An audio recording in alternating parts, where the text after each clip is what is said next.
I, I hope that you had a good night's sleep last night,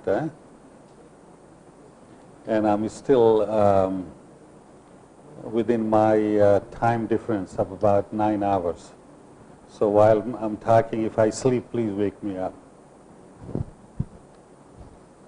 Okay, today we are going to talk about the applications of these nanomaterials, that that different, some technology being matured, being used right now, some are still in the process. So let's see that what we can see part of this lecture, that what are the different technology being used in the area of nano science here. So we'll talk about the introduction. We talked Feynman, in 1959, he started looking from the ball size at the nanometer scale. Okay, the types of nanomaterials, the natural one that we are talking about, the viruses, very small in size. The artificial one, that's what our focus is, part of this workshop here. There are several types, in fact, there are 4 different types: carbon-based, metal-based, dendrimers, and composites. When we talk about carbon-based, we are talking about mostly the carbon atom. And we are talking about, that different shape here. For example, talking about spheres, ellipsoids, or tubes. That is part of the carbon nanomaterials. Yesterday we talked about fullerenes, if you remember that. And then we talked about these long rod, which we refer them as carbon nanotubes here. The metal-based, yesterday we talked about carbon, quantum dots, nano, gold, silver, nano silver. We want to use it, and mostly that could be used for drug delivery. The composites one, the composites combine the nanoparticles with other nanoparticles. It could be metal-based. It could be carbon, that you're talking about carbon-based or polymer-based nanomaterials here, with any form of metal, ceramic, bulk materials. So they're rectangular, packaging, clothing, medical, food, coating, agriculture, and so on. So basically, this area is touching all different parts of our life. And if you see this diagram over here, that depending upon what kind of nanoparticles you use, if you look, this one here is silver nanoparticle, mostly used for the sensors, antimicrobial. You know that the silver has antimicrobial property here, catalysis. There are some other ways that these particles could be used. Similarly for cerium oxide here, catalysis, sensors, other ways. There are other small part of this nanoparticles. If you look at carbon nanotubes, again the sensor is the key one here. Then reinforced composites. There are some other uses of this. If you look at the carbon oxide, again sensor is the top one. Catalysis, other uses. There are some small uses of other mechanism of that. If you look at the iron oxide here, being used for drug delivery, sensors, catalysis. There are some other uses as well. Fullerenes, and if you see the hydrogen storage, several other means of fullerenes here, energetics, drug delivery. If you look at the titanium oxide, catalysis, sensors being added in our food product, you will see many examples later on. And if you look at the zinc oxide, about half of this being used for the sensors.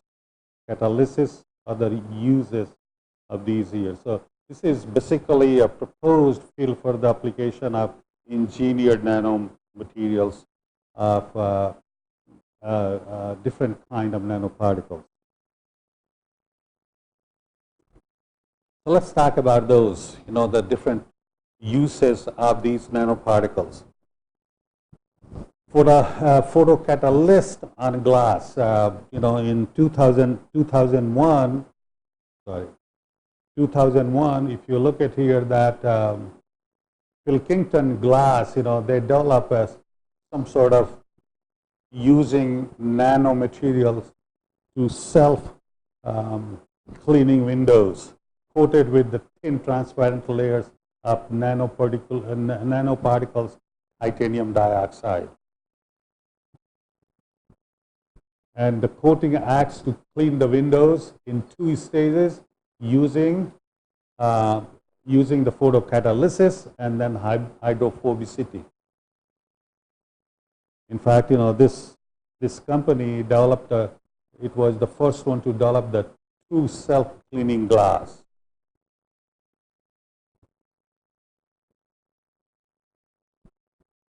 This is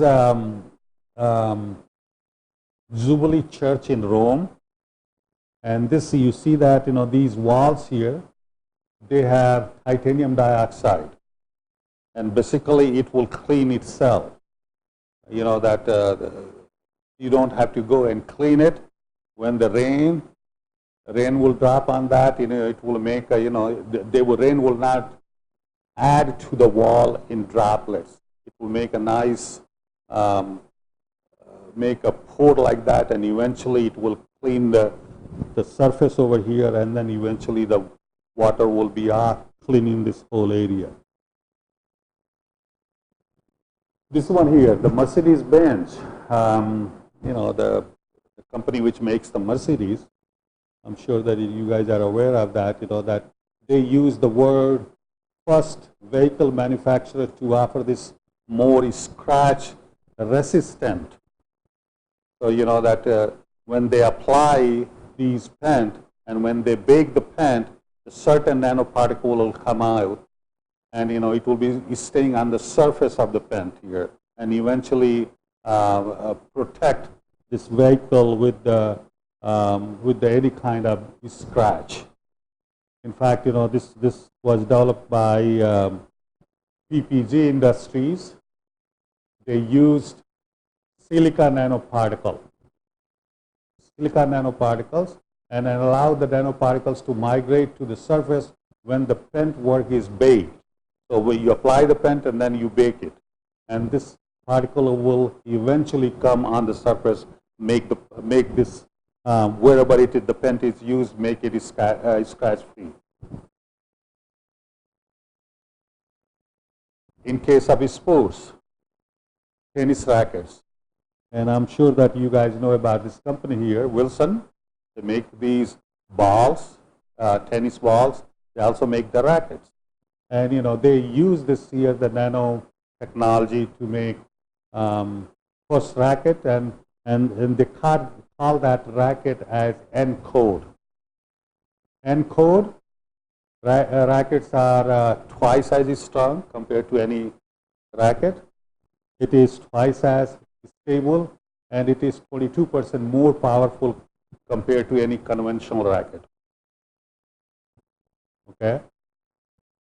And in fact, in this N-code, they use that nanoparticle silicon dioxide, injecting it into the racket here, and that eventually help them in making it more stronger.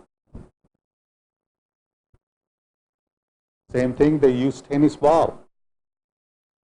Using this technology, double coat tennis balls, in fact, okay, which are coated in a platelet-shaped clay nanoparticles in the inner core of the ball here. And eventually what happened, the nanoparticle provide more difficult for air to escape, and creating a longer lasting superior bar. So, when the air is here, it makes it, it cannot come out, the air cannot come out of the bulb, and you can use them for longer time. Cosmetics. We talked about cosmetics, all these lotions and, other cosmetic stuff being used by us. Ultraviolet absorber in sunscreens. It's getting pretty hot. A lot of people are using sunscreens. Okay, and then those sunscreens, they have used the nanomaterials in that.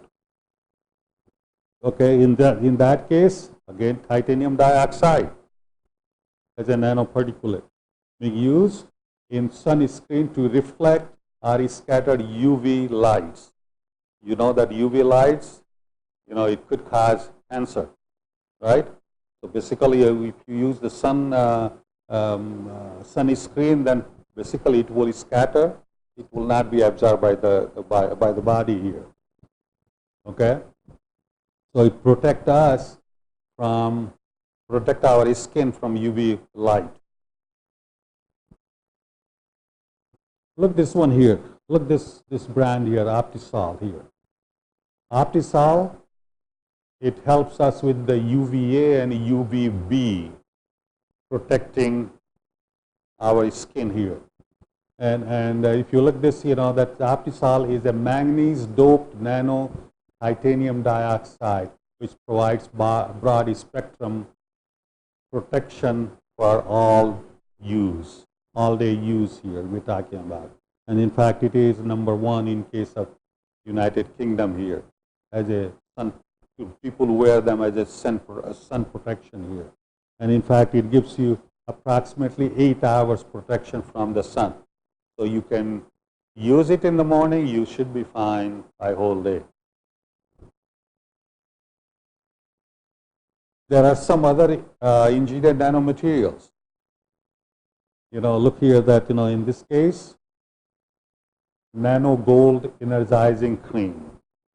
All these are all available here. That in this case, silver toothpaste, which is silver in antibacterial, helps with the antibacterial and fight ulcers from canker sores. Toothpaste. This one is nano alpha anti-melasma spot, a skin lightening cream. Sometimes we get the sunburn and we get black spots on our face. You can use it; it will lighten them. Okay.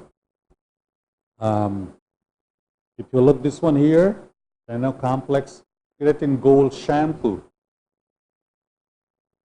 Look here in this case. ACZ Nano Zeolite Extra Strength Detoxification Supplement. All these people are using these. Many of these, even I'm not aware, because I have never seen it. But yeah, people are buying. That's the reason they are in the market. Okay. If you look this one here, Cyclic Nano Silver Cleanser Soap. People are using these kind of soap. So you see, there are different kind of nanomaterials that, we have been using. Looking at the nanomaterials in the tires here, that, that originally the rubber tires are white. Okay, and it's not like the tire you see the black color. But, essentially it is white and it looks like this way here. Diesel fuel additive.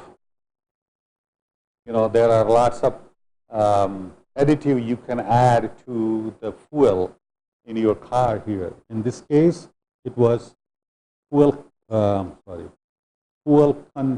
combustion catalyst is a scientifically and commercially proven diesel fuel additive based on nanoparticulate cerium oxide.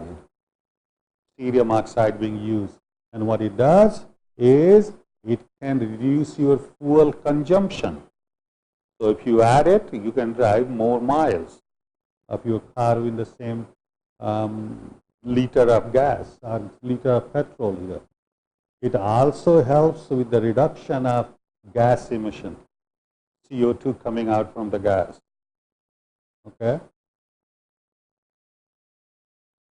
In case of food, again, as I mentioned yesterday, that that we have been taking many of these food additives, and we have been consuming every day. Okay. So if you look here, that that silicon dioxide and titanium dioxide, both are licensed for use in food in case of Europe. In the Europe, that it is pretty well used. Not only Europe, most of the places. In the US, we use them. And I'll show you some of the examples. Silicon dioxide used as a processing aid for thickening agent to make the emulsion thicker. What do we use? Anybody? What do we use to make it thicker in our cooking? Huh? Yeah. Right. But now here you can use it. Titanium dioxide being used for sugar glazing. Looks nice, right? There is a new formulation for sodium chloride. We call them soda low. Constructed of microspheres based on nanocrystal here. The soda low is an innovative salt product that enables salt content to be reduced in food without loss of flavor.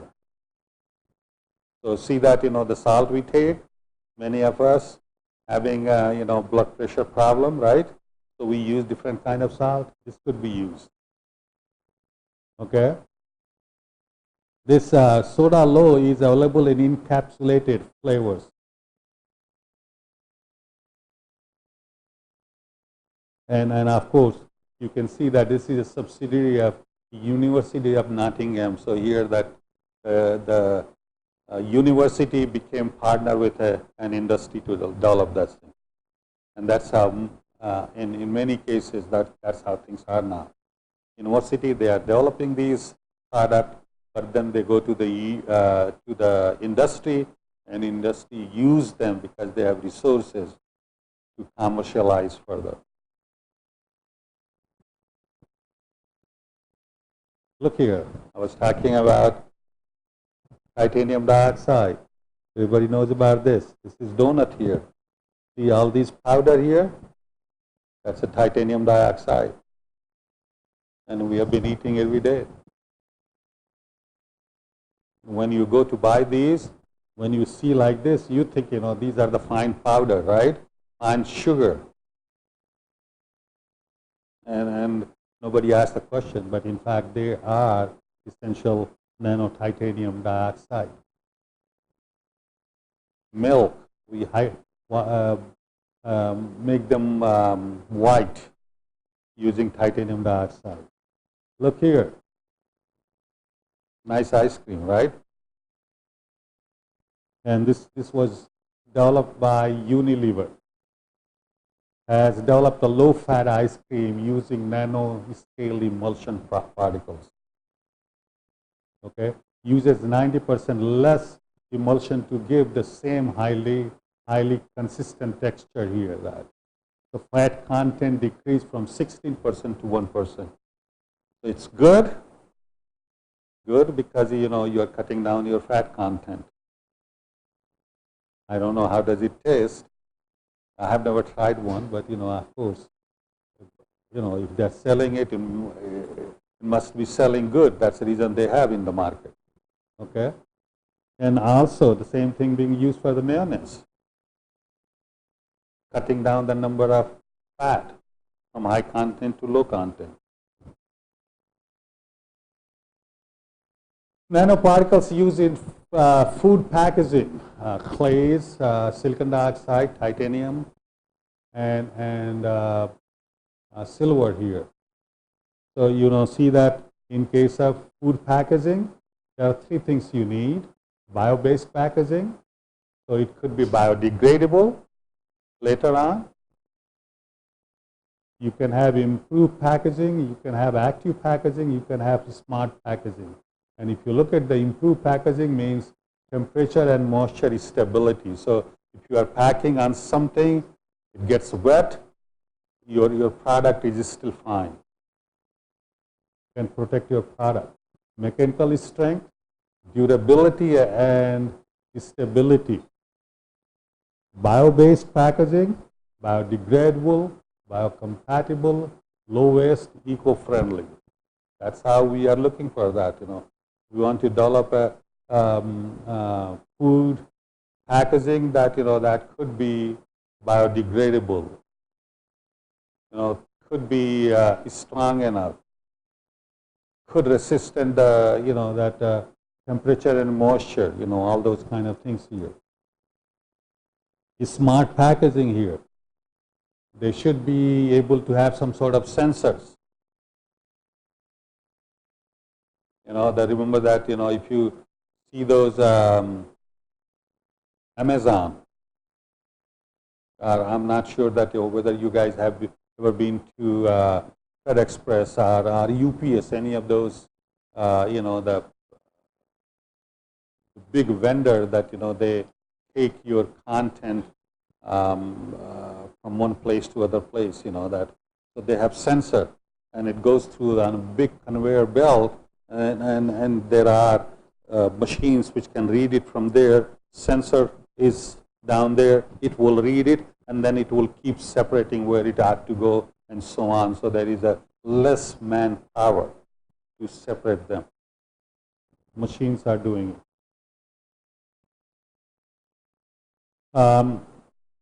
Active packaging, that it should be antimicrobial, other properties such as antioxidant, UV absorbance, and so on. What are the pros and cons for nano food here we are talking about? Okay. The pros: processing food, safer, based for the health, good for the health, environmental friendly packaging, okay, that it can biodegrade itself. Handling is easy for them, but then there are some cons, so there are some good stuff, there are some bad stuff. Possible food contamination. If you're sending a food, then packaging should be that, it should not contaminate your food, but there is a possibility food can be contaminated. Bioaccumulation, bioconcentration, toxicology.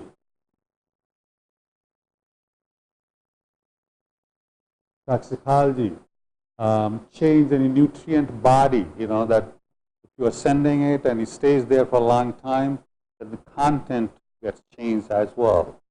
So the flavor and texture is not the same as you saw earlier. And then, of course, everything is profitability driven. Remember that. Why they are there? Because companies got to make money.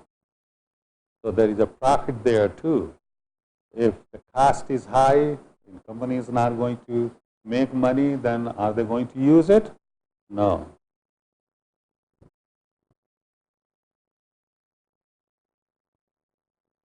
For the energy, that in medicine, energy, these are the few areas where that nanotechnology being used extensively here. Energy market segments where nanotechnology is foreseen to have major application. One of the top one. Okay, so you're talking about battery. We talked yesterday using nanoparticle to develop batteries, lithium batteries. Okay. If you talk about catalysts for the energy technology, you can develop, you can make some nanoparticles which can catalyze a certain reaction, which can use to generate energy. Nano optimize photovoltaic, nano-optimized fuel cell and hydrogen storage,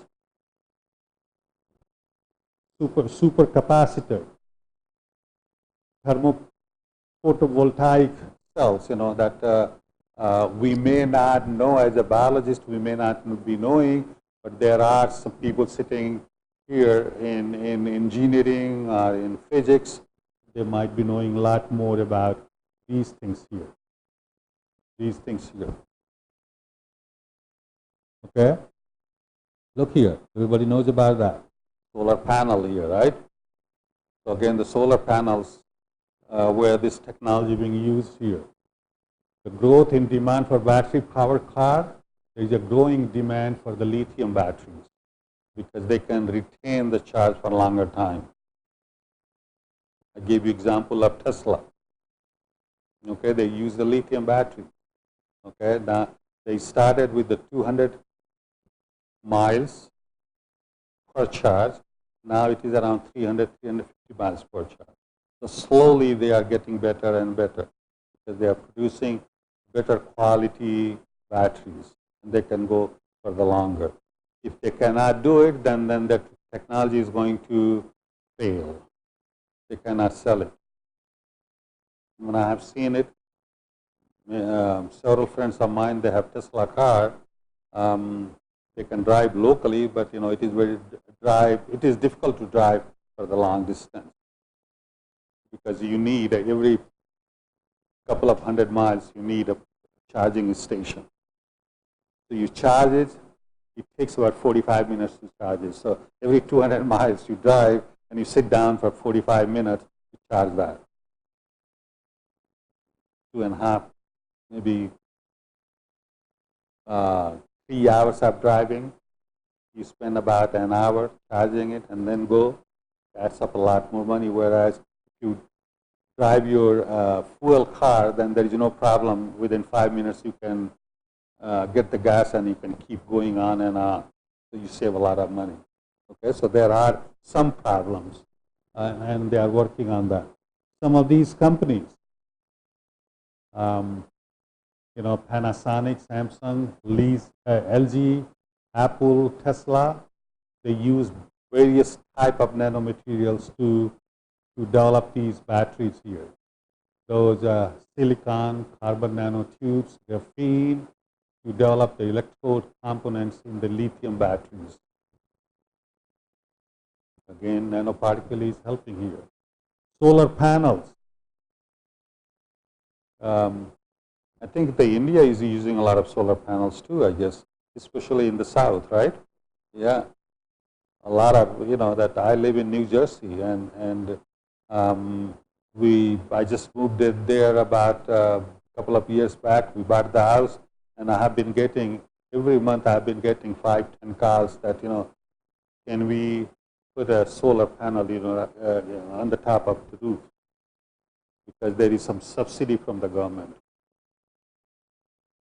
Okay, so in this case, if you look at here, that solar panels incorporating this nanotechnology, they are more efficient to the sunlight, to the regular electricity here. Okay. Right now, that the earlier they were using these kind of panels, solar panels.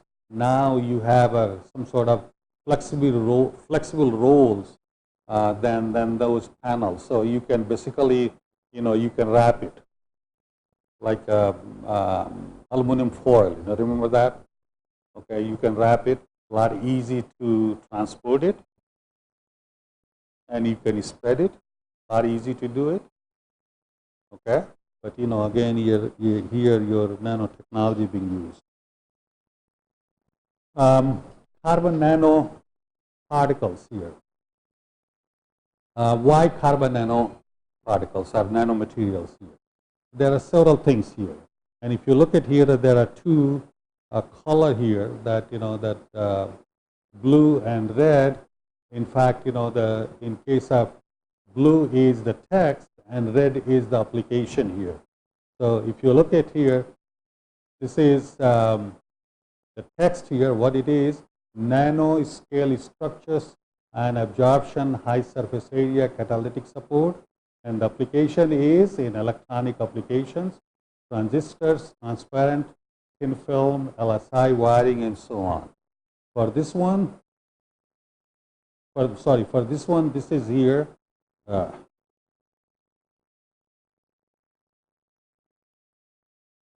For this one here, this text here, this is the application here.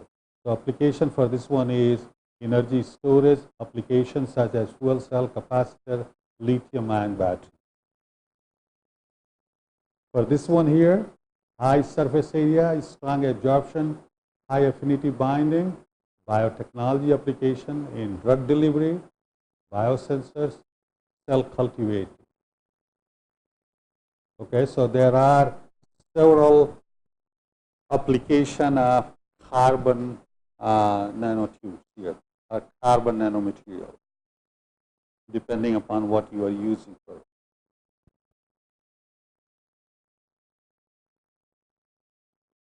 Several medical application for nanomaterials. And if you look at here, these are the nanoparticles. You see here, silver, copper, cerium, zinc oxide, gold, lipid containing, or liposomes, we call them. Okay, and these are the characteristics here. Silver, when you talk about silver, silver is antibacterial. Okay, so anything related to the infection, antibacterial, silver nanoparticle is going to be used here.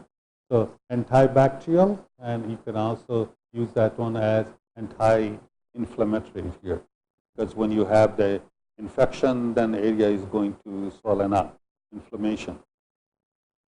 Okay, where they are going to be used here, burn wounds are in diabetic ulcers. Copper, antibacterial, enhanced pace of wound healing. You know that these days, you know that there are some minor incisions. They are not going to stitch it. They are going to use some sort of nano glue. Okay, having some sort of nanoparticles, you know, which is antibacterial, very likely silver. Okay, and it is pretty easy. A lot of doctors are using it. Cerium nanoparticles, antioxidant properties, and faster wound closure, full thickness murine wound, zinc oxide, infection control in wound healing, cell proliferation and chemotaxis, application in wound healing assays using endothelial cells, gold nanoparticles, functionalize with antibiotics. So gold nanoparticle, you can put some antibiotics on their surfaces. Antioxidant and reactive oxygen species, scavenger used for gene delivery. I gave you one example that, you know, that a gold nanoparticle, especially the triangle one, that you can put these on their surface. You can put certain receptor, and that receptor will guide them to the cancer cells when you inject them. They will go to the cancer cells. When you do the radiation therapy with the minimum amount of energy, you can heat them up, and that will eventually kill the cancer cells. Whereas the same amount of radiation is non-toxic, non-lethal to good cells. Okay. Lipid containing nanomaterials, liposomes we call them, delivery of phytodrugs with antioxidant and anti-inflammatory properties, phytodrugs, you know, coming out from the plants here. in vitro and in vivo model of full thickness skin. So, you see that different kind of nanoparticles being used, having different kind of characteristics, and they are going to be used for different applications in the area of medicine. Types of nanoparticles used in drug delivery. This is your liposomes, and you can see that the lipid bilayer, like your membrane here, and then you got the cavity. You can put the drug inside the cavity. So when it goes and fuses with the cell, pretty similar to the content of the cell, to this liposomes, fuses and eventually releases the drug over there. Okay. Size is about 80 to 300 nanometer. Magnetic nanoparticles, somewhere between 10 to 300 nanometer. Silica. Solar lipid nanoparticles. Nano emulsion. Polymeric nanoparticle, 10 to 100 nanometer. And then dendrimers, we talked about that earlier, smaller size. Carbon nanoparticles, even smaller, 1 to 5 nanometer. So these are the different systems for the drug delivery in area of nanomedicine, you can call them. Properties of nanoparticles for drug delivery. You see here that there are several nano design considerations. These are the things we need to consider when you use them. Use the nanoparticle for certain drug delivery. In the medicine here, you're talking about mechanism of drug release. How does it releases? Does it? You need to, if you are sending a molecule, it got to be broken down inside the cell or outside and then get inside. So you need to know the mechanism. How does it work? A route of administration. How it is going to go in. Do we need to take a pill, and then pill has to be metabolized in your stomach and then gets inside, or what? So you need to know the administration, the route, drug properties, biocompatibility, duration of delivery, or how long it can stay in the body, the nature of delivery vehicle, ability to target. Okay, so all these areas that that need to be considered if you are thinking about drug delivery using the nanoparticle.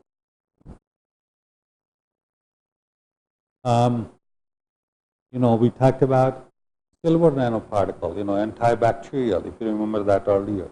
The pure silver nanoparticle were able to treat inflammation through cytokine modulation and induce wound healing with decreased scar formation. So, you want to use it, but at the same time, you don't want to see a big scar there. Okay? Minimize the scar formation. I have a cut over here. I don't want to have a big cut over here. Minimum scar. Okay. Liposomes. We talked about liposomes. If you look at here, that made up of two lipid bilayer here, right? And then inside the liposome there is a cavity, and you can put whatever you want to drug. Even use your, look here, that's a DNA molecule here. Whatever you want to direct it, wherever in the body. Okay, and a lot of people are using this. So this is essentially, that you are talking in terms of how it is going to be made here. So look here, these are the different steps. Okay. And then eventually you got this, look here, the liposomes having the gel, and eventually you apply them or inject them, and you see that it comes in contact with the cell membrane, and then eventually this is the lysosome, this is the double membrane, and then eventually it will fuse and deliver the drug inside.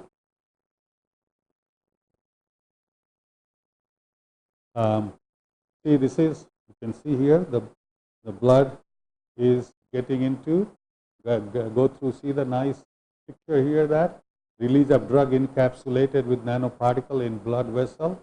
See that it got injected in the blood. See that it is going to the cell here. Okay, whatever is that.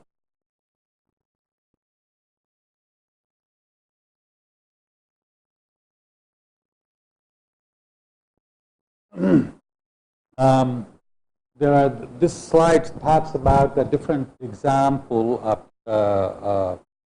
techniques that the companies have developed and using for commercialization in biomedical applications, and especially for the United Kingdom. Okay, and you see that these are the names of the different companies here, what they are doing using this technology here, and how do they work here. I'll give you one example here. Advectus Life Sciences Technology involved with the drug delivery, polymeric nanoparticles engineered to carry anti-tumor drug across blood-brain barrier. Lots of companies, I tell you that.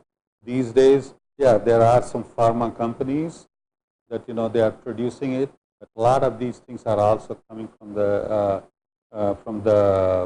big medical schools, because they have all these data, they have hundreds and thousands of the people, they have their tissues, they analyze it, find out what is the problem, what can be drug, and then many of these physicians, they develop that. They are very innovative.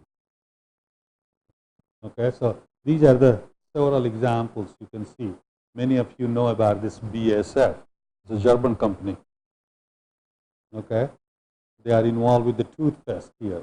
Hydroxyapatite nanoparticles seem to improve dental surfaces.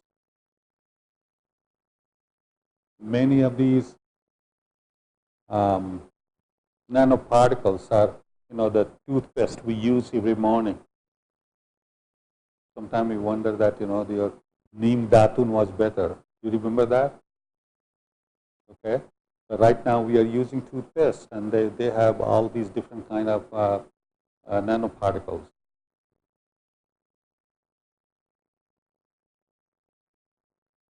Okay. Some more examples here: nanocarrier, nanofarm, nanopopes, nanosphere, nanomed pharmaceutical. What kind of the nanoparticles they use, or the delivery system they have, and how do they work here. Water remediation. You know that water, for any kind of living system, water is the key. And as I hear that, and especially in Tamil Nadu, I read that in newspaper that there is a water problem there, right? Okay. And one thing I found out, that I come from Devariya, and whenever I go to Devariya, I will see that, that these pipes coming out from the water line, it's somebody has broken or something has happened, the water will continuously flow 24 hours a day. We do not really care for our resources. And what is happening here? That it is going to be sooner or later, it is going to be a problem for us. Okay? So, that taking those, the water coming out, from sewer and other places, treating them, yeah, you may not use them for drinking, but then you can use them to hydrate your lawn, your garden, and so on. If we really purify them, reclaim it, make sure that there is no antibiotics, there is no other toxic stuff, then of course they can be used here. So this technology being used in water remediation, and in this case, in this case that iron nanoparticle with a smaller content of palladium are tested to transform harmful products in groundwater into less harmful products. The nanoparticles are able to remove organic material. Okay, those are carcinogens. We have them in the water, we drink them, then potentially it could be cancer causing here from water and soil contaminated with the chlorine-based organic solvent and convert them into benign hydrocarbons. Okay. It is nanoparticles being used here using iron oxide. One of my friends that I collaborate with him. Recently, he got close to $5 million from the National Science Foundation on the water remediation using nanotechnology. So, there are places that they are spending a lot more money to develop a new technique using nanotechnology to clean up the water, because water is going to be great resources for us, and it's we cannot just keep losing them. We need to be protective for them. In case of agriculture, how does this nanoparticle help our agriculture? In fact, next week, I guess Monday, there will be a presentation on the agriculture. Okay, so you'll be hearing a lot more about this. Okay, as you know, that many of you know that world population is increasing, right? About 2/3 of the world population is what? Water, right? So we have approximately 1/3 of the population.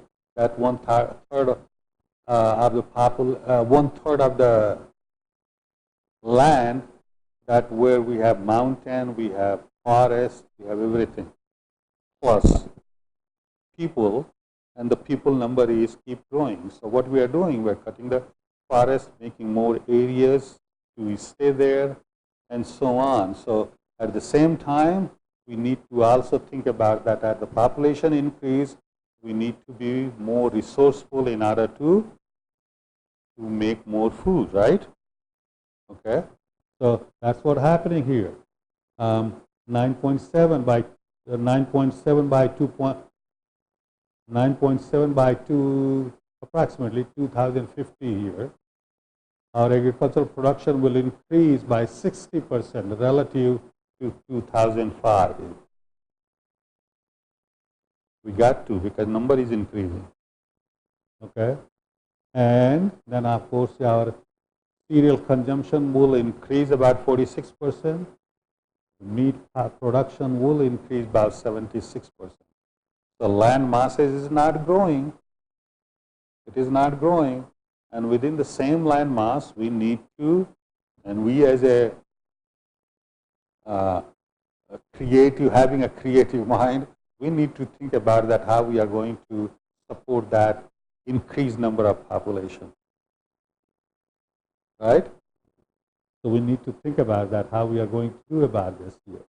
So in this case, that we need to develop disease-resistant plants, or cereals, okay, or crops, whatever you call them.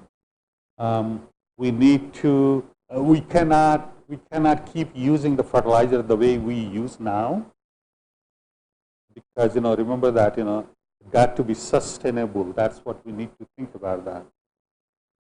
Okay, so how can we sustain it? Because land masses is not increasing, and if we keep using fertilizer, keep polluting the land, then of course we are going to have the feel the consequences in the future. Okay, so we need to think about that paste or increase fertilizer efficacy are among the strategies that are designed to help maintain or even increase yield with the significant reduced application rate. We need to find ways by which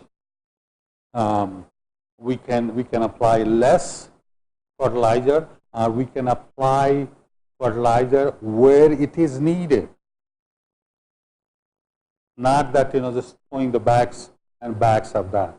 We need to think about that is, that precision. I remember that about, maybe 25, 30 years back. I remember that, that there was a faculty came for interview, and he was working with the precision technology. So I asked him, what is precision technology? And the way he explained me that, let's say that, that you are running a tractor in a farm area. The tractor will go having all different kind of sensors. Okay? So as it plows, the sensors will analyze that, okay, so in what area of the field the nitrogen is low, nitrogen is high, phosphorus is low or high. And from that, that will feed into the computer. It will go up to the satellite, and satellite will determine what is the real concentration, and then satellite will feed back to the tractor that, okay, here is nitrogen is low, so you need to more nitrogen. Phosphorus is high, so no phosphorus, only nitrogen has to be this quantity here. Don't throw any phosphorus. That area needs more phosphorus, you put in more phosphorus, no nitrogen. But what we are doing, our farmers, they will take back this spread without thinking that, whether it needs nitrogen, phosphorus, or what. So we are keep adding more and more fertilizer to the land. And what is happening?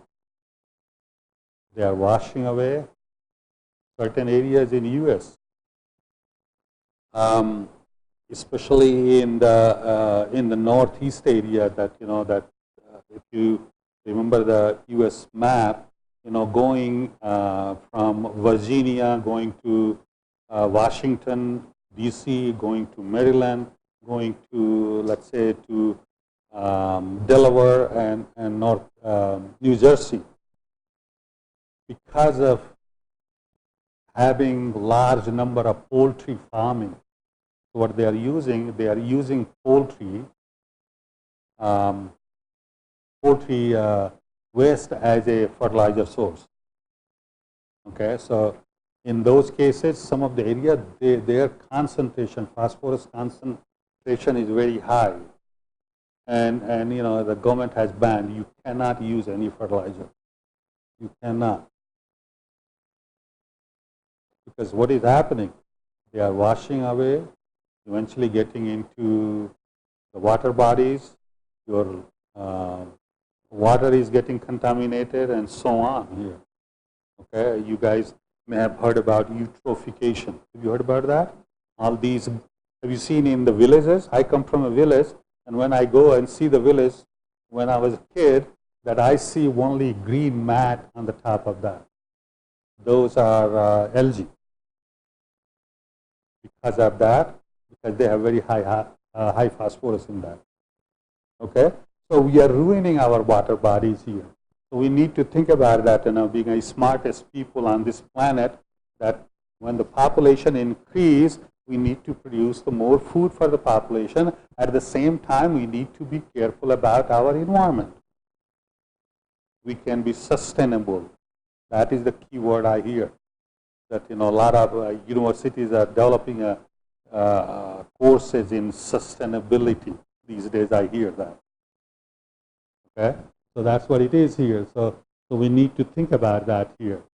Minimize negative impacts of agriculture on ecosystem and human health, because those high content of fertilizer goes to the water body, and we use, or our animals are going to use that water bodies contaminated.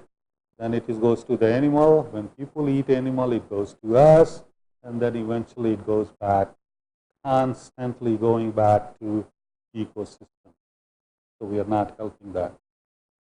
Okay. So look here that this graph is essentially it addresses the significance and superiority of nano revolution over the other two revolutions of agricultural sector. that, that one of those agricultural revolution was green revolution. Remember that? Okay, Norman Borlaug. Okay, and India was used one of the country for that, and we got several high yielding varieties of crops. Okay, so if you look at here that that green revolution, then after that biofertilizers our fertilizers came into, and right now we are using nanotechnology to increase the production here, and that's what we need to think about that, to feed those, that increasing number of population here. So if you look at the green revolution, some of the benefits are here. Issues, sustainable approach, it was absent. We never thought about that. Can we maintain this green revolution for a long time? Can we sustain? We never thought about that time. Okay. Environmental friendly, no. Solution for tackling concern issues. Okay, from there we started using here biofertilizer, many benefits. The enhanced crop productivity, that was the goal, to make more food for increasing population. Okay, issues, there were several issues over here. Sustainable approach, yeah, there were some. Environmental friendly, yes, there were. I mean, to other countries, if you go to the European countries, they were more sustainable. You were using the approach more sustainable, but I doubt that in India we do that. I've never seen it. I come every year, but I have never seen it. We have some land, but I never see it. Okay. Then right now, this is the technology where the nano science is going to be used to increase the production. Okay, so what are the benefits? That, of course, the wide range of agricultural applications, provide precision farming, medium coverage of low dose. Can you guys see it? I cannot see from here. Can you see from the back? Huh? Yeah. Anyway, my eyes are getting older, I guess. If you look at the issues, nanotoxicology, that, yeah, good. That there are some reports coming out using the nano area to increase the growth, but we don't know what will be the long-term impact of that. Okay, it's growing so fast that we are not spending time to study the toxic effect of that. So there are issues here: nanotoxicity, doubtful fate, and behavior of these nanoparticles in the environment. Okay, so we don't know that that what will happen to those nanoparticles going back to the environment in 5 years, 10 years, 20 years. We do not know about that. Okay.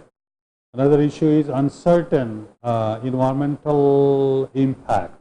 We don't know anything about that. Unclear public opinion. We also do that. Yeah, it's increasing the productivity. It's a lot of things in area of biomedicine, in area of energy it is doing. But that what will happen few years down the road. We don't know about that. Okay, so we don't know about that. We are getting the benefit, but public has not been given time to think it through. That that we are getting benefit out of that, but not thinking that what it will do in few years down the road. Sustainable approach, we don't know. This is a new technology here. Environmental friendly, we have no idea about that. Is it good for the environment or bad for the environment? Good question mark. Okay. Solution for tackling concern issues. Think about all these issues here. And then we need to develop more research here, improved and advanced future research. Our future research is that, that we need to tackle these issues and study about these issues in order to figure out about that, whether it's good for us or bad for us.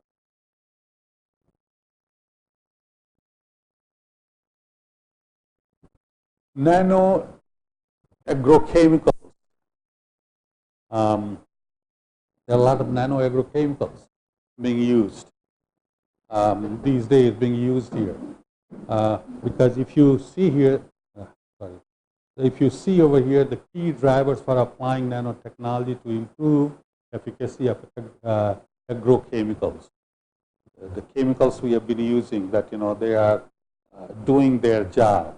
That if you remember that at the end we need to make sure that nothing being left in the atmosphere. Everything is used. Efficacy of these agrochemicals. Associated socio-economic and environmental consideration that still needs to be addressed are shown around the center here. So you look at here that the more efficient application, reduce losses, improve interaction. So whatever we are adding to the crop being taken up, nothing leaves there in the soil. Okay? So if you do that, then you are going to be high efficacy. But then can we find using the nano area, can we scalability, can we environmental footprint, can we do the social acceptance? Are we going to consider as a part of our life? Economic viability, is that going to be cheap enough, a reasonable price for use in the future? So not one problem, there are several problems. Okay, that these nanochemicals, should we use to make sure that everything goes to the crop, nothing stays there, or if something stays, very small amount. Are we going to? Is it going to be economic viability for us? Is it going to be reasonable price for us? Can we support? And in a country like India, is that farmers going to be accepting that? Okay, so we need to think about all these. Nanopesticides. Nanopesticides here, that there are several articles coming out in area of nanopesticides here. That is small small engineering structure with useful pesticidal properties such as stiffness, crystallinity, permeability, biodegradability, large specific area, increase affinity to the target. Okay, so and nano pesticide delivery techniques are nano emulsion. So nano emulsion being used, nano encapsulates, nano container, and nano cases being used here. So essentially, these are the different ways we use these pesticides. Put them in cases, put them in containers, make some sort of capsule, small size, okay, emulsion, and you can see it here that this is essentially emulsion. You can see that all these particles are pesticide, nanopesticides, form of the emulsion over here, in form of capsule. You put a cover on top of that. Okay, metal nanoparticles in a polymeric formulation. Okay, so different ways of delivering these nanopesticides to the crop here. This is one of the example. It came out from your QM tool here. Here, look here. So this is for the nano, herbicide problem using the nanotechnology here. And if you look at here, these encapsulated nanohybrids, and they have receptor sites. And these receptors will help them to bind to the specific area of the plant here to kill them. Okay? So see that, that these are the receptors, and these receptors will only bind to these. It's not going to be attaching to any other places. Okay? So developing a plant which has receptor site, and these receptor could attract these nano herbicide product.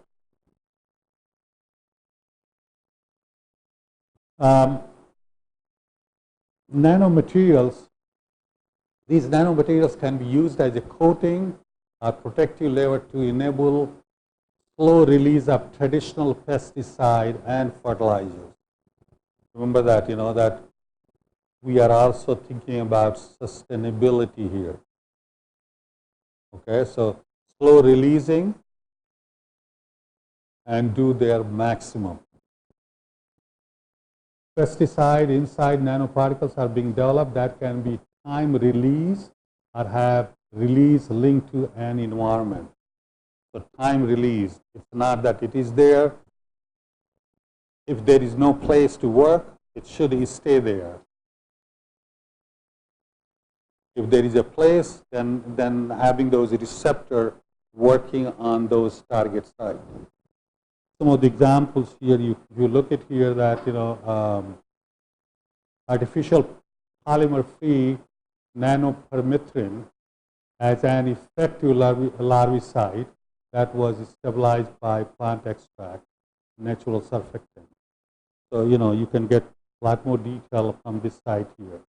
Agricultural oil from garlic loaded on polymer nanoparticle coated with PEC, polyethylene glycol, to evaluate their insecticidal activity against certain genera here. Possibility of polyethylene glycol. Polyethylene glycol coated nanoparticles loaded with the garlic essential oil for control of storage. Nanoparticle head, a silver, has antifungal activity on these organisms here to reduce fungal diseases in perennial ryegrass. Zinc oxide nanoparticles inhibit fungal growth of this organism by influencing cellular function, which cause deformation of mycelial mat. So there are certain examples that which we have given over here for you guys to understand. So there are some examples coming out, but it still needs a lot more research to be done. This table is just basically talking about plant-mediated synthesized nanoparticles. Okay, and if you look at here that aqueous extract, silver nitrate, and synthesized silver nanoparticles, and different concentration of that, and essentially different days of the exposure here. Okay, so there are some potential that that you can find that it is working. It is working, but again, more work needs to be done before it is going to be acceptable here. This is nanopesticide in initial stage of crop growth, and if you can see it, that you can apply them by putting them in the in the soil and through the root system, that that these nanopesticide will get inside in the plant and will work. You can also use them by foliage spray, spraying from the top, and it will start going to the plant cell here. So there are two ways you can do that: foliar application, and both both are present. Both you can find them in the literature. Okay, so using them through the going through the root system, means applying in the soil, or spraying, and I have seen many kind of articles using foliar as well as in the soil here. Okay, and then in both cases they find the decreased pest population below the economic threshold.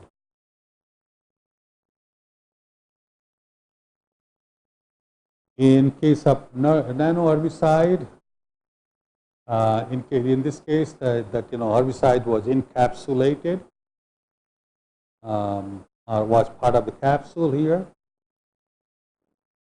Okay, and then there were the specific receptor in the roots of the target. So basically, helping those having that receptor site, and the receptor was working on the receptor site within the root system here. And in this case, it was working to inhibit glycolysis. Nano fertilizer. We talked about a little bit about fertilizer. That why do we need to use it? Well, fertilizer, we use them because we want to increase the food production, right? And as the population is increasing, improve the quality, imbalance the fertilization.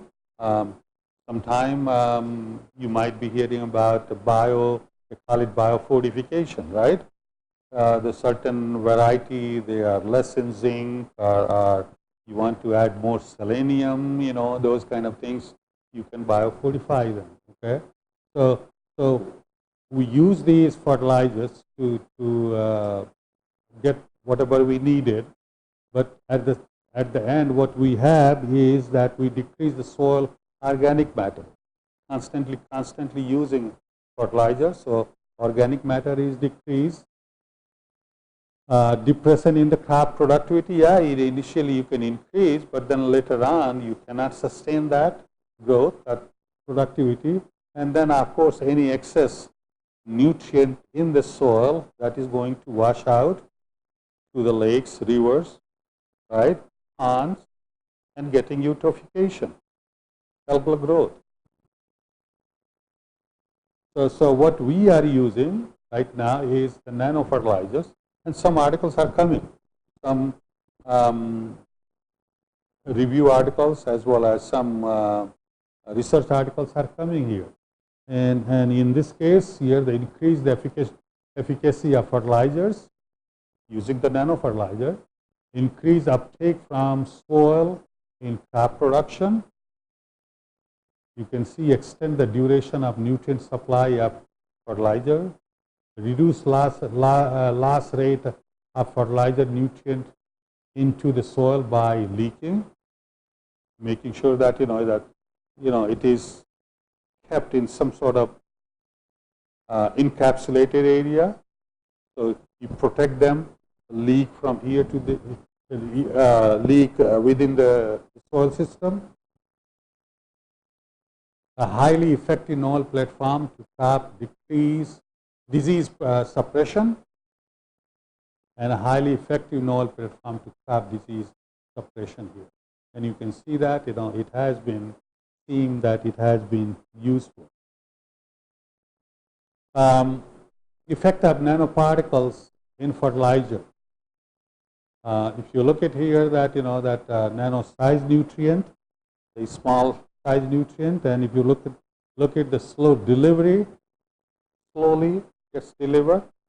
It's not that you got a lot more concentration and that lot more concentration for the plant could be touched. So slow delivery here, encapsulation of fertilizer in nanoparticles, and targeted delivery here for the nanoparticle as a fertilizer here, nano size nutrient here, dispersion of insoluble nutrient in the soil, improve solubility, increase nutrient efficiency. Okay, So these are the different ways that we can use nano fertilizer, you could call them. That and reports are coming out, slowly. This one is then nanoparticles, essentially nanoparticles, and its use in agriculture.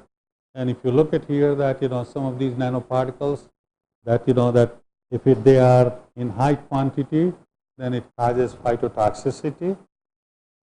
Okay. So earlier we talked about the slow delivery here. Okay, that is the key thing. So phytotoxicity, because many of those content stay in the soil and then eventually cause the toxicity here. Because you have seen that you might have seen that several growth curve that you start with the it is being taken up to a certain concentration, and once high, then it starts to the plant. If you look at here, that carbon nanotubes, that it's been shown to induce cell elongation, germination rate, growth parameters, microbial activity, and regulate pesticide availability. So it has shown some positive effect on the agriculture here. These nanoparticles increase the nutrient uptake by the plant here. That if you are trying to make a plant that that has high concentration of certain essential elements that which we need for us, then of course that that you can increase those nutrient uptake by using these nanoparticles. Okay.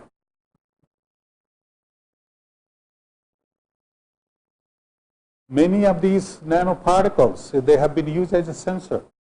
Yesterday I was talking to you guys that in meat production, when you go to the superstore to buy a meat, that you can have a sensor, and sensor will, by changing the color in the sensor, you can figure it out that that what is the quality of that meat, whether you need to buy them now or you don't need to because the quality is deteriorating. Okay, and earlier it was not there, and I have seen it, and I have heard from other people that some of the superstores, they used to take over the time the quality has decreased. They used to take that meat, rinse it off with the Clorox, and clean it up, and repackage and resell it. Okay, so sensors being used here in this case here, in the food technology here, that gold have been developed for detecting number of gases. It can detect number of gases. Gold is also particularly promising for color change sensors used for monitoring component of body liquid.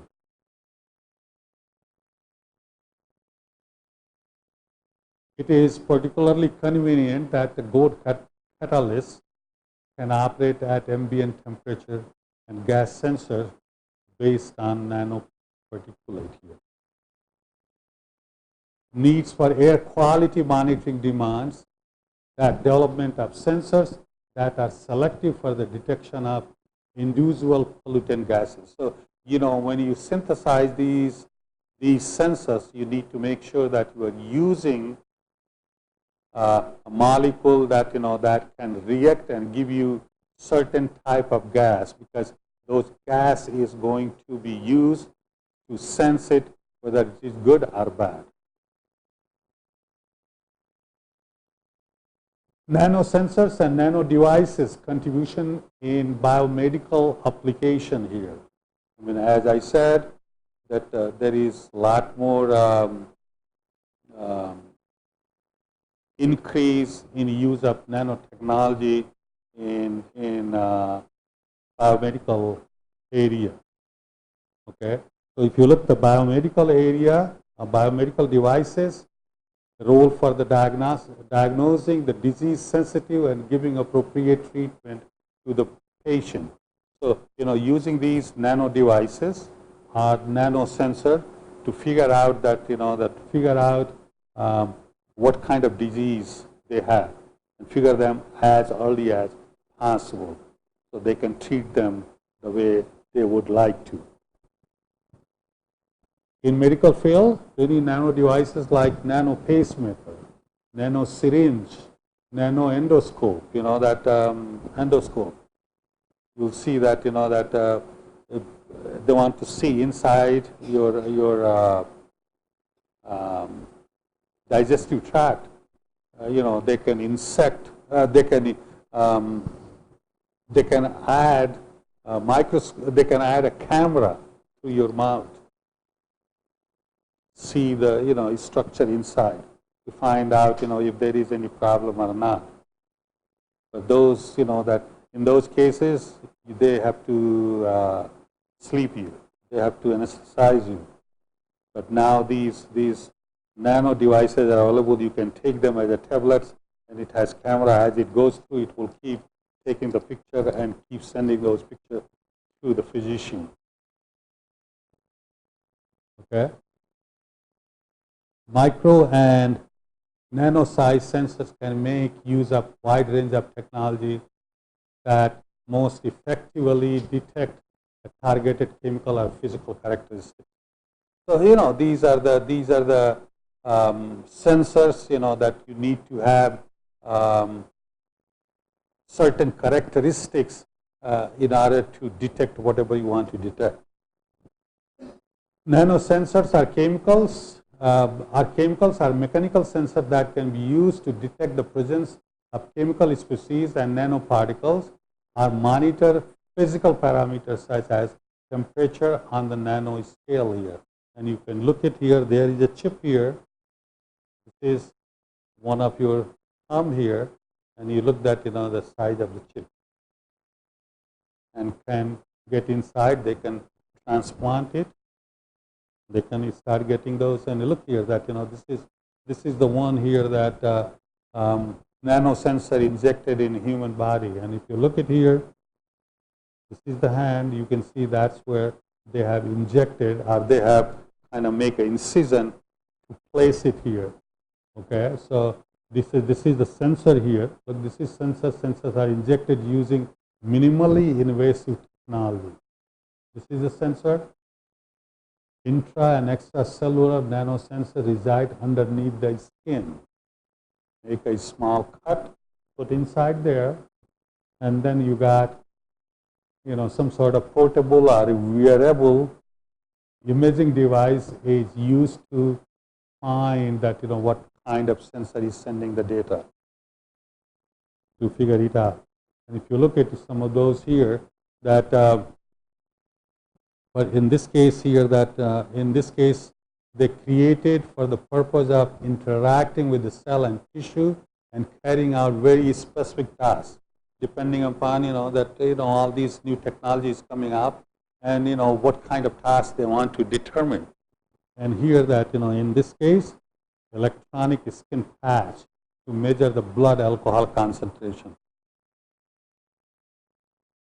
So they will put that thing, and it will constantly monitor, it reads the blood to figure out what is the alcohol concentration in there. Okay, so and it can be wearable.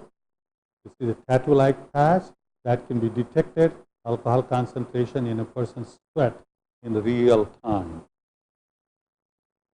Remember that if somebody drinking and driving, if the police catches you, they put that that device in your body to figure out what is the alcohol concentration in your body. But that is the huge one here, that just by from the sweat, whatever is coming out, it can determine that. But then before you determine that, it has to be standardized. And then that some of those can be sent to the smartphone, and you can constantly keep getting, that data. For example, recently that I renewed my auto insurance. So they told me that, hey, I can reduce my taxes I pay to the auto insurance. That that if I have an app in my cell phone, and it will monitor. So if I'm driving on the highway, if I go beyond 80 miles an hour, it will record it. Or if I'm applying brake really fast, like that you're going too fast and trying to apply the brake to hit someone, it will record that. And if you don't have that thing, then it will go to the auto insurance, and they will say, well, this guy in 6 months, he has not driven over 80 miles an hour. He has not applied hard brake. Okay, so he's a good driver. It means it will reduce your auto insurance using these technology.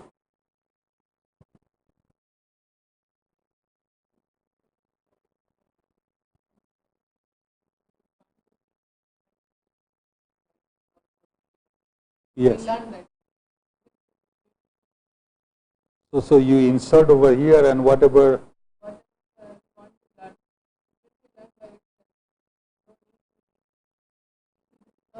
Oh, I have never heard that.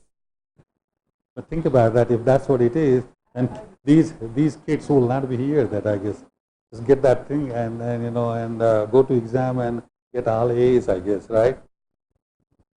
No, I have not heard that thing yet.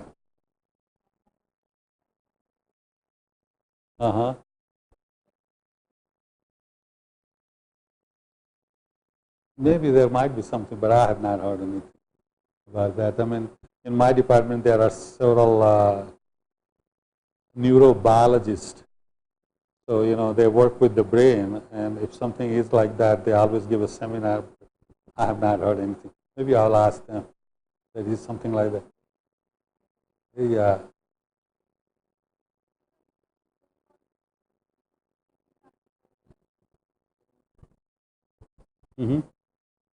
About this thing? It was hypothetical or it was real thing? Real thing. Scientific report. That similar kind of thing can also be used to monitor the blood sugar in your, especially for the diabetic people. That that constantly monitoring the sugar and try to use that that what to take or what not to take and so on here.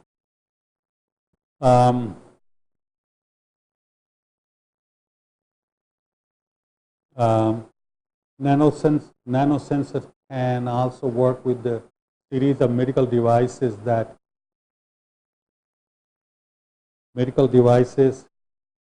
administer treatment automatically if required. So that you can insert it and you can make it whatever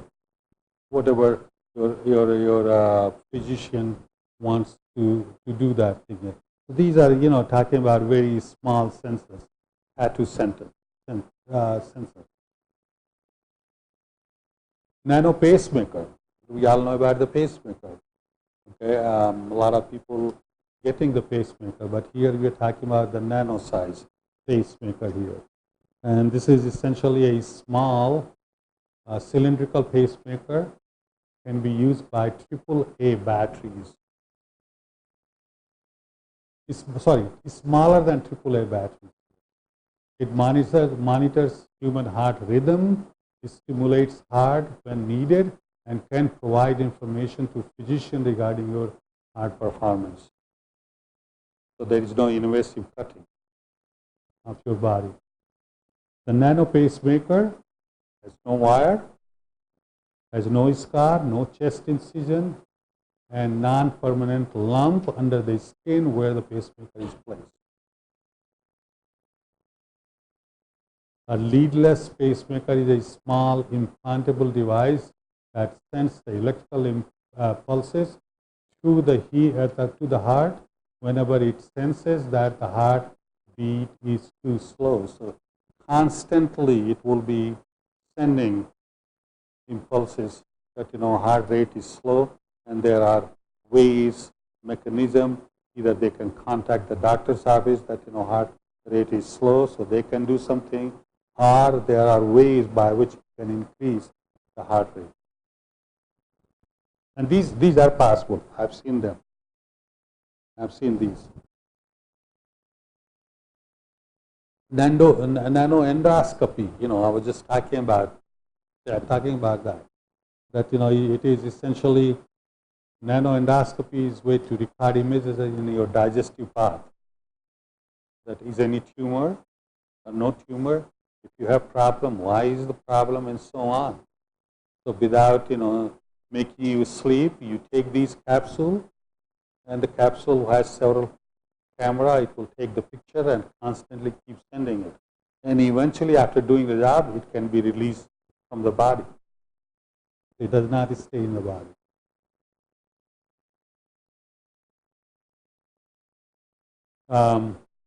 This capsule is also called them pill can.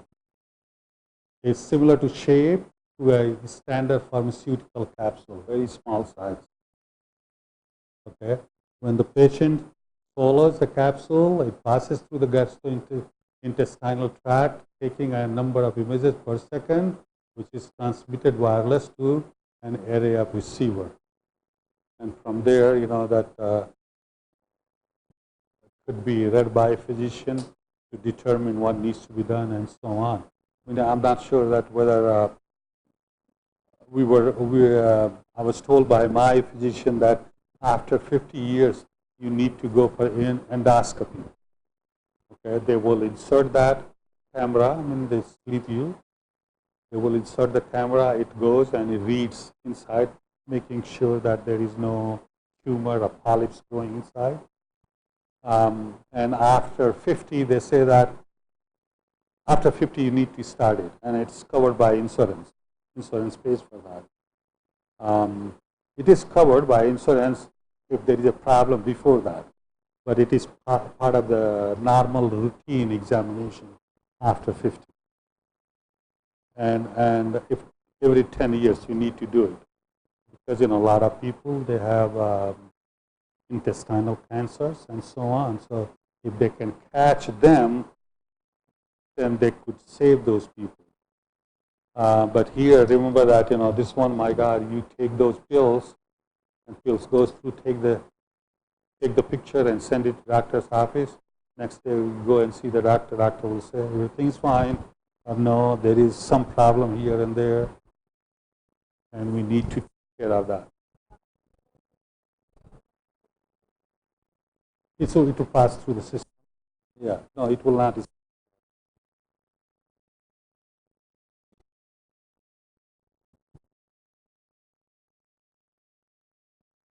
Nanorobotic inner medical devices. Nanorobotic here that enable new treatment for patients suffering from different diseases, and will result in a remarkable advance in history of medicine.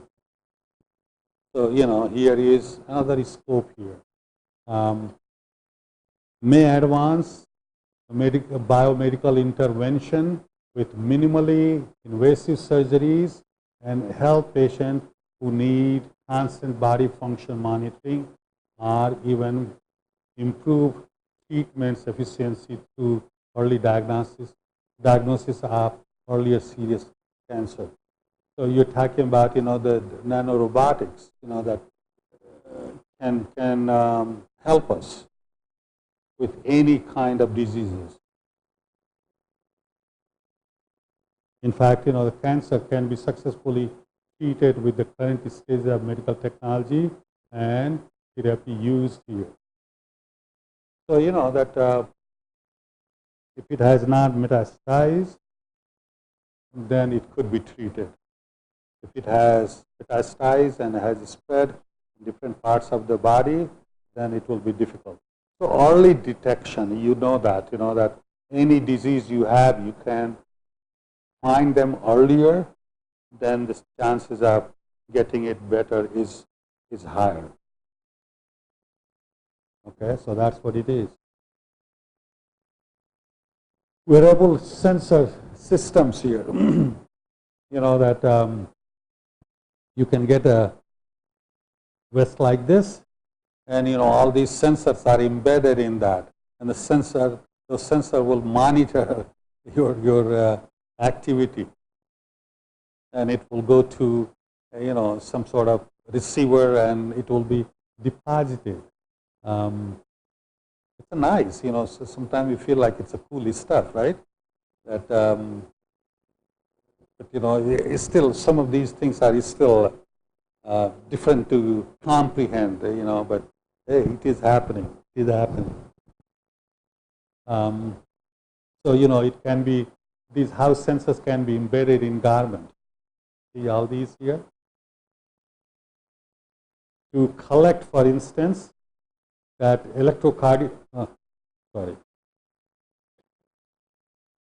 to electrocardiographic or electromyographic data by wearing electrodes into fabric. Gather movement data by printing conducing elastomer-based component of the fabric. So basically, anything related to the heart, it will constantly, think about that. If somebody has prone to have a high rate of blood clotting, okay. So if you have blood clotting, it could go to the brain and could have a brain hemorrhage, right? Okay, so it finds that, yeah, there is some tiny clot being generated in the blood, and it will send a sample that, well, there is a clot there, and potentially it could go to the brain and could cause these problems. The doctor will give those medication, blood thinner, to make sure that it get dissolved, or use certain type of catalyst to break down the those clots to save. So essentially early detection of any problem, and that could come in the form of this wearable fabric.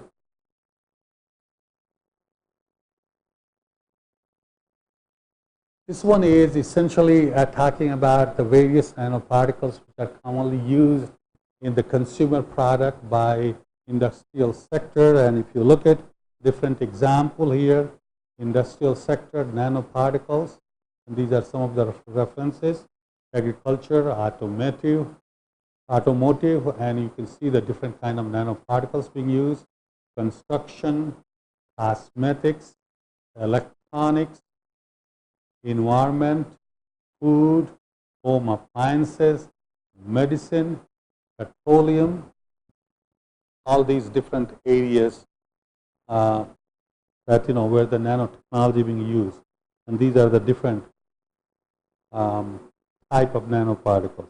And if you want to know more about that, these references are listed over here. Renewable energies, sports and fitness, textile. Okay.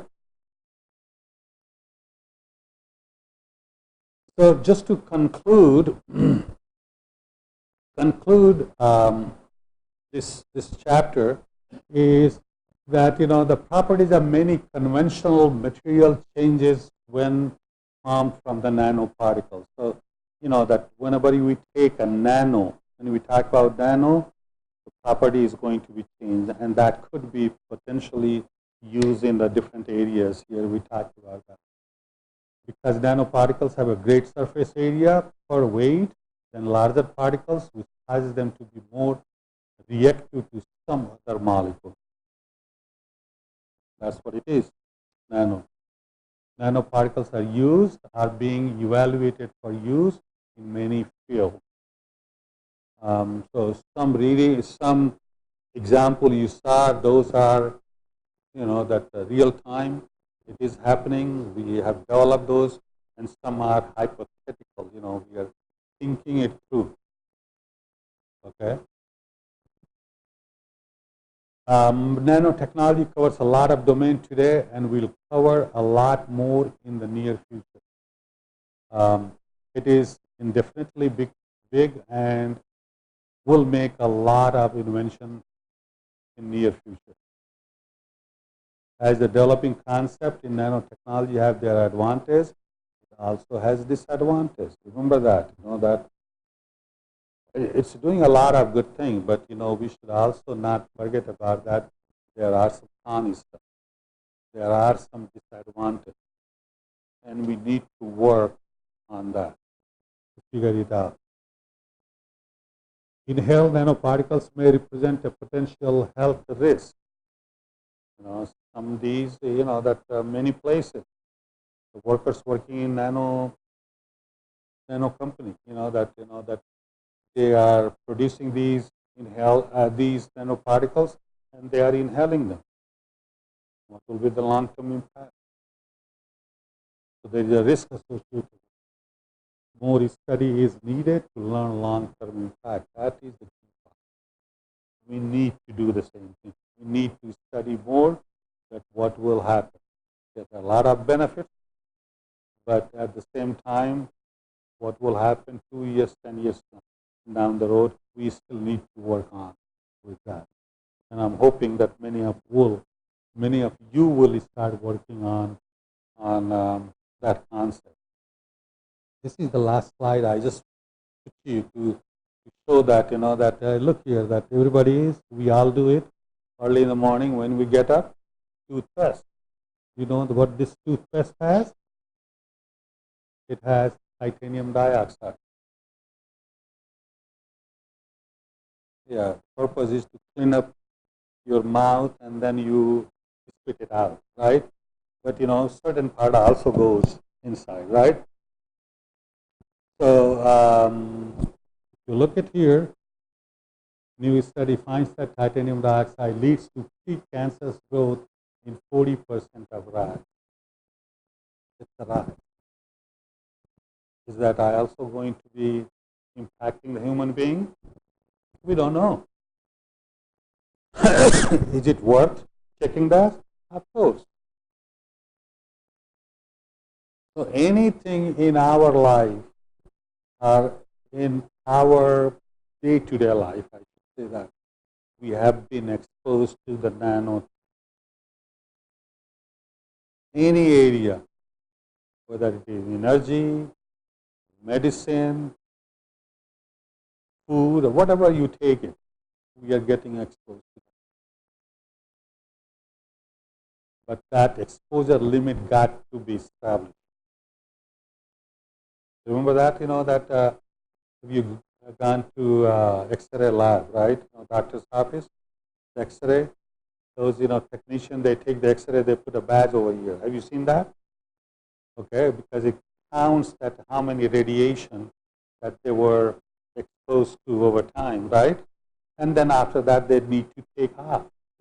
They need to take. They should not be going in front of the radiation. That's what we need to have. What is the exposure limit? How much our body can take it? And then how we are going to assess it. In that process, we are very early. We don't know about that. Okay? So I just put this one here. The more study is needed to learn long-term impact. Thank you so much. Any questions?